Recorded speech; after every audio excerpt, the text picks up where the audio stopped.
ఆడవాళ్ళలో vaginal infections అనేది సర్వసాధారణం.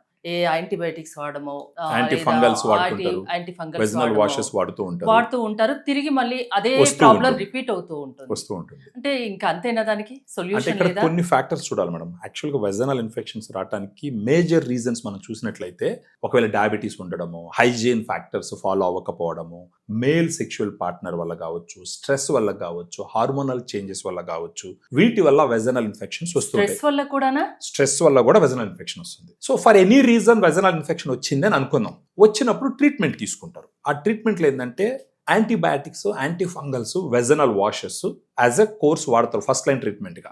అండ్ దట్ ఈస్ రైట్, అలా వాడాలి, వాడుతారు, తగ్గుతాయి. తగ్గిన తర్వాత దానికి ఫాలో అప్ రెమెడీగా మనకు సప్లిమెంట్స్ వాడుకోవాల్సిన పరిస్థితి ఉంటుంది. ఎందుకంటే ఇప్పుడు యాంటీబయాటిక్, యాంటీఫంగల్, వెజనల్ వాషెస్ ఇచ్చినప్పుడు they are all made with chemicals. ఇవి డ్రగ్స్ బేసిక్ గా. ఆ డ్రగ్స్ వాడినప్పుడు ఏమవుతుందంటే వెజనలో కానీ యూరినరీ ట్రాక్ లో కానీ ఉన్నటువంటి బ్యాడ్ బ్యాక్టీరియాని చంపుతాయి, గుడ్ బ్యాక్టీరియాని చంపుతాయి. వాటికి బ్యాడ్ గుడ్ అని తేడా ఉండదు. మన దగ్గర ఉండే 2 సప్లిమెంట్స్ వాళ్ళకి హెల్ప్ చేస్తాయి. ఫెమీ డిలైట్ ఒకటి, యూటీ బ్రీజ్ అనేది ఒకటి. సో ఇప్పుడు మనం ఫెమీ డిలైట్ గురించి చూసినామంటే ఫెమీ డిలైట్ ఏంటంటే లాక్టోబాసిల్లస్ కి సంబంధించినటువంటి 2 ప్రోబయాటిక్ స్ట్రెయిన్స్ ఉన్నాయి. దీని యొక్క ప్రాముఖ్యత ఏంటంటే మార్కెట్లో చాలా దొరుకుతాయి, కానీ మన ఫెమీ డిలైట్ యొక్క ప్రాముఖ్యత ఏంటంటే డానిస్కో అని చెప్పి యుఎస్ లో ఒక ప్రోబయాటిక్ కంపెనీ ఉంటుంది. 100 years హిస్టరీ ఉంది ఆ కంపెనీ. అక్కడ నుంచి ఇంపోర్ట్ చేసినటువంటి 2 స్ట్రెయిన్స్ ఫెమీ డిలైట్ లో ఉంటాయి. లాక్టోబాసిల్లస్ రామ్నోసిస్ HN001, లాక్టోబాసిల్లస్ అస్టోఫిలస్ LA14 అని. ఇవి 2 స్ట్రెయిన్స్, వాటి మీద క్లినికల్ ట్రయల్స్ ఉంటాయి. ప్రపంచం మొత్తం మీద అవి వాడుతూ ఉంటారు. ఆ 2 స్ట్రెయిన్స్ ఉంటే ఒక క్యాప్సూల్లో ఆ ఫెమీ డిలైట్ ప్రతిరోజు నైట్ భోజనం తర్వాత ఒక క్యాప్సూల్ తీసుకుంటూ ఒక 3 months కంటిన్యూ చేసినట్టు ఏమవుతుందంటే ఆ వెజానాలో ఉండేటటువంటి గుడ్ బ్యాక్టీరియాని ఇది డెవలప్ చేస్తుంది.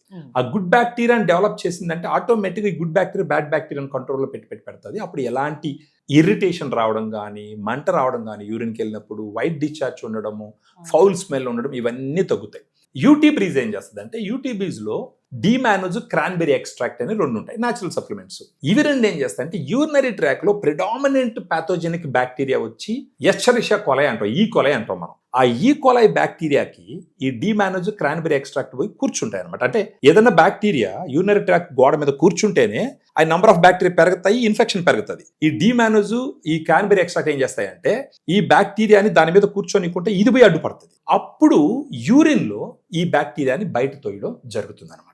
సో ఒక రకంగా ఈ యూటీ బ్రీజ్ ఏం చేస్తుంది, బ్యాడ్ బ్యాక్టీరియాని యూరిన్ ద్వారా బయట ఫ్లష్ అవుట్ చేస్తుంది. ఈ ఫెమీ డిలైట్ గుడ్ బ్యాక్టీరియాని డెవలప్ చేస్తుంది. అందుకని ఇటు రెండింటిని కనుక వాడుకుంటూ పోతే కనుక సైనర్జిస్టిక్ గా పనిచేసి అసలు ఇన్ఫెక్షన్ లేకుండా మళ్ళీ ఇన్ఫెక్షన్స్ వచ్చే ఛాన్సెస్ ఉన్నాయన్న ఆలోచన వచ్చిన వాళ్ళకి మాత్రం ఫెమీ డిలైట్ ఒకటి మాత్రం వాడమని చెప్తాం.